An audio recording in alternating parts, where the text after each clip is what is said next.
guys, welcome back to my channel. I am sorry I've been away for a while after uploading like 3 videos in 4 days.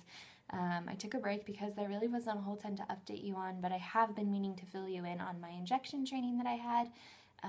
It was either last week or the week before, I don't really remember now. But I'm currently cycle day 34. My body is just dragging on because I did no medications this morning and did not ovulate. So it's just gonna keep going. They're not gonna let me go forever. Normally my cycles were like 65 days, but tomorrow, if I have not started today, which I don't see it happening, I don't feel like it's gonna happen, they're gonna order Provera for me, and so I will start that. I've done that once before, and it's definitely not my preference. I like starting on my own, but I'm also very anxious to get this next cycle started and move on to injections. So like I said, I had a 2-hour, so long, injection training class. It was one-on-one with an RN. It was from 2 o'clock to 4 o'clock in the evening, which was a long time to be away on top of already driving an hour to get there and an hour back, sometimes over an hour. So it was a long time to be away from my son, but it was also, I felt like, pretty helpful information. They gave me everything inside of this little packet that I'm supposed to bring.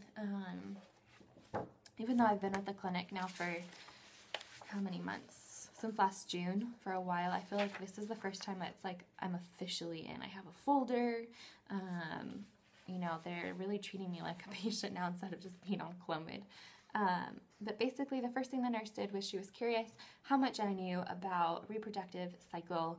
And so she had me explain from day 1 of your cycle what happens during a woman's period, and I think that she was a little bit surprised by how much I know, but I also have researched a lot over the last 2 years of trying and dealing with infertility, so I was able to explain a lot more than I think she was thinking, so that sped up that time because she didn't have to go as in-depth or start at the basics, I guess, because I already knew the basics, but she did explain the FSH and LH hormone, how it works with the eggs, and then, you know, just all the different things that happen at your cycle, just so that you know why they're doing the injections that they're doing and the dosage and the hormones that they're testing for.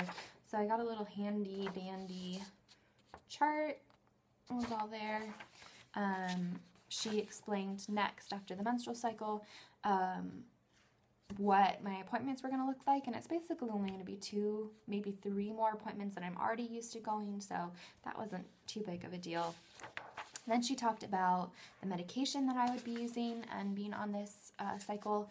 They are not going to do Menopur with me because I have PCOS, and I don't remember exactly what the reason was, but they do have a reason for using Brevel instead in PCOS patients. It's something to do with the FSH or LH hormone. One is one and one's the other.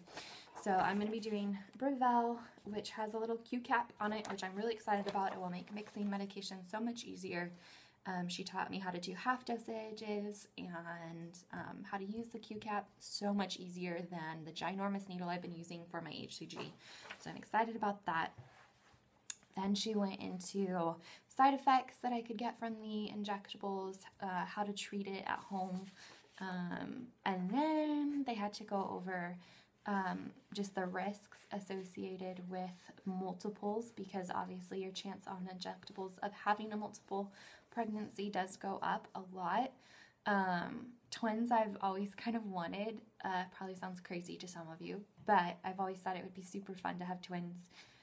But it's also really scary to look at, you know, just all the different birth weights and average gestation time and NICU stay once you start going to triplets and quadruplets.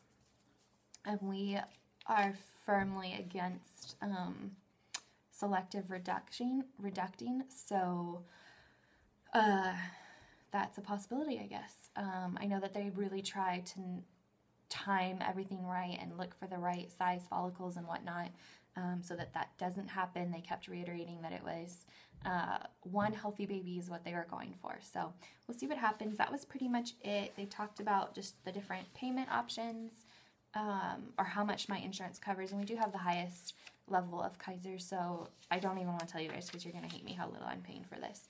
But I am very, very thankful. But yeah, that's pretty much it. That's everything that she covered. I don't know how it took 2 hours. She was really funny and talking on and on and on. But that's pretty much it. If you have any questions that I didn't answer, leave them below, and I will update you after my first appointment for this next cycle. Thanks so much for watching, guys. See you later.